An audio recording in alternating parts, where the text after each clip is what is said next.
And welcome to all. तो आज के इस वीडियो में हम पढ़ेंगे डिफ्यूजन को। डिफ्यूजन क्या होता है, डिफ्यूजन के क्या एग्जाम्पल हो सकता है एंड डिफ्यूजन किस फैक्टर पर डिपेंड करता है, ये हम लोग जानेंगे। तो चलिए हम लोग बिना समय गवाए हम लोग स्टार्ट करते हैं। तो हमारा टॉपिक है डिफ्यूजन। डिफ्यूजन क्या होता है? Intermixing of particles of two different types of matter on their on called diffusion. जब भी two different types of particle एक दूसरे के साथ खुद ही इंटरमिक्स होते हैं तो इस प्रोसेस को क्या बोलते हैं? डिफ्यूजन। क्या होता है? जब two different types of particles एक दूसरे के साथ खुद ही इंटरमिक्स होते हैं तो इस प्रोसेस को हम लोग क्या बोलते हैं? डिफ्यूजन। या फिर हम लोग ऐसे कह सकते हैं the process of movement of substance solid, liquid और गैस। जब सॉलिड और लिक्विड या फिर गैस के जब पार्टिकल्स मूव करते हैं कहाँ से कहाँ, from the region of higher concentration to the region of lower concentration.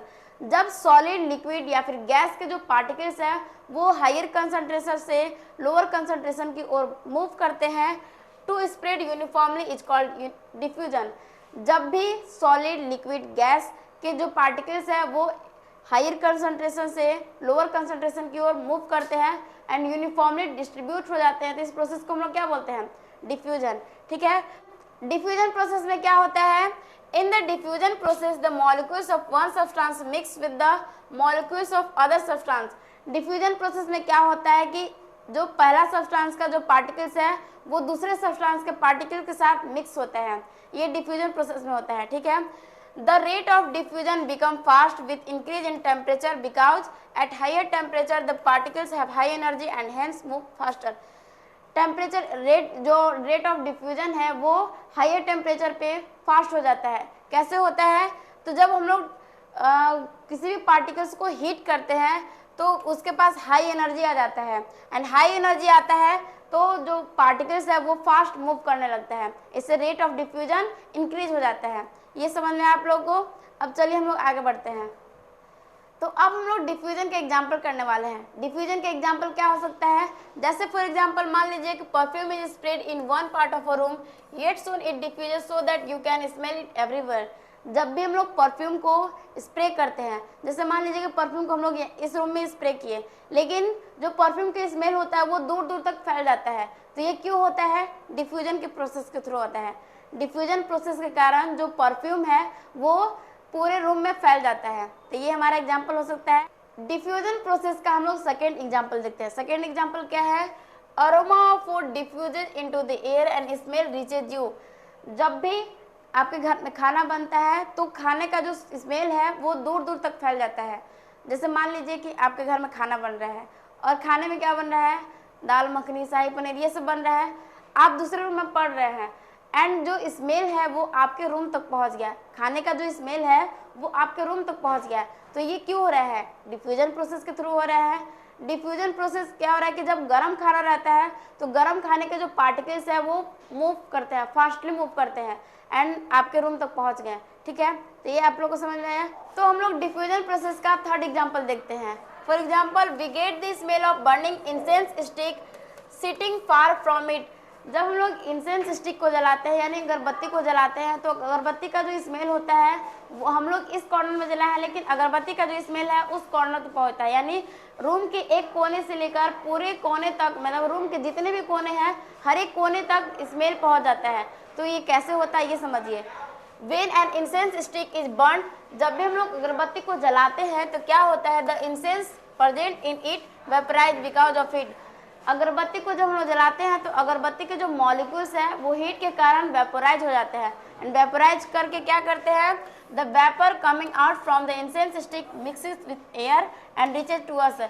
जब भी हम लोग अगरबत्ती को जलाते हैं तो इंसेंस स्टिक का जो मॉलिक्यूल्स है वो हीट के कारण वेपोराइज हो जाता है एंड वेपोराइज होकर एयर के साथ मिक्स हो जाता है यानी डिफ्यूज कर जाता है, जिसके वजह से इंसेंस स्टिक का जो स्मेल है वो हमारे तक पहुंचता है। ठीक है।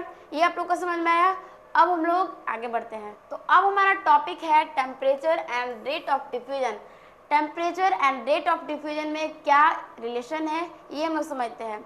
Temperature and rate of diffusion में रिलेशन समझने के लिए हम लोग एक एग्जांपल देखते हैं। जैसे for example we do not get the smell of cold food from distance. खाना बनता है, आपके घर में खाना बनता है तो गर्म खाने का जो स्मेल है वो आपके नाकों तक जल्दी पहुंच जाता है। लेकिन वही खाना जब ठंडा हो जाता है तो उसका स्मेल जब लोग नज़दीक लाते हैं तब उसका स्मेल पता चलता है कि हाँ ये इसका सब्जी है या फिर ये बना हुआ है, ये हम लोग को समझ में आता है। तो कैसे होता है ये समझिए, ठीक है। While we get the smell of hot food from a distance, because smell coming out from the cold food in the form of gas do not have enough kinetic energy to cover more distance. गर्म खाना में क्या होता है कि energy ज़्यादा होता है, एनर्जी ज़्यादा होने के कारण गर्म खाने का जो पार्टिकल्स है वो फास्ट मूव करते हैं, ठीक है। एंड कोल्ड फूड में एनर्जी नहीं होता है। ठंडा खाना हो गया तो ठंडा खाना हो गया तो उसमें एनर्जी नहीं है, एनर्जी नहीं है तो जो पार्टिकल्स हैं वो मूव नहीं कर पाएंगे, ठीक है। तो इसके वजह से यही रीज़न है कि गर्म खाने का जो स्मेल है वो हमारे नाकों तक जल्दी पहुंचता है एंड ठंडे खाने का जो स्मेल है वो हमारे तक जल्दी नहीं पहुंचता है, इसका यही रीज़न है, ठीक है। But when food is hot the vapor coming out from it moves more rapidly because of more kinetic energy and reaches to us even if we are at distance from it. This so that temperature increases the rate of diffusion. इससे हम लोग को क्या पता चलता है कि temperature जब बढ़ेगा तो रेट ऑफ डिफ्यूजन में बढ़ेगा, ठीक है। मतलब टेम्परेचर, ये temperature and rate of diffusion इन दोनों के बीच में डायरेक्टली प्रोपोर्शनल का रिलेशन है। मतलब टेम्परेचर बढ़ेगा तो रेट ऑफ डिफ्यूजन बढ़ेगा, टेम्परेचर घटेगा तो रेट ऑफ डिफ्यूजन भी घटेगा। क्लियर है आप लोगों को? चलिए अब हम लोग आगे बढ़ते हैं। तो अगर आप लोग 9th-10th के स्टूडेंट हैं और हमारे चैनल पे आए हुए हैं तो हमारे चैनल पे आपका बिग वेलकम है, क्योंकि हमारे चैनल पे बुनियाद बैच के नाम से एक बैच चलाया जा रहा है जो सिर्फ 9th-10th वालों के लिए ही डिजाइन किया गया है। बुनियाद बैच का स्पेशलिटी क्या है? तो टॉपिक वाइज लेक्चर वीडियो आपको हर एक लेक्चर टॉपिक वाइज मिलेंगे। Chapter wise important subjective question, chapter wise important subjective question कराया जाएगा। Next chapter wise important objective question, chapter wise important objective question कराया जाएगा। प्रोवाइड ऑल लेक्चर डीपीपी, हर एक lecture का आपको डीपीपी प्रोवाइड किया जाएगा। Next live Menti quiz session, live Menti quiz session कराया जाएगा।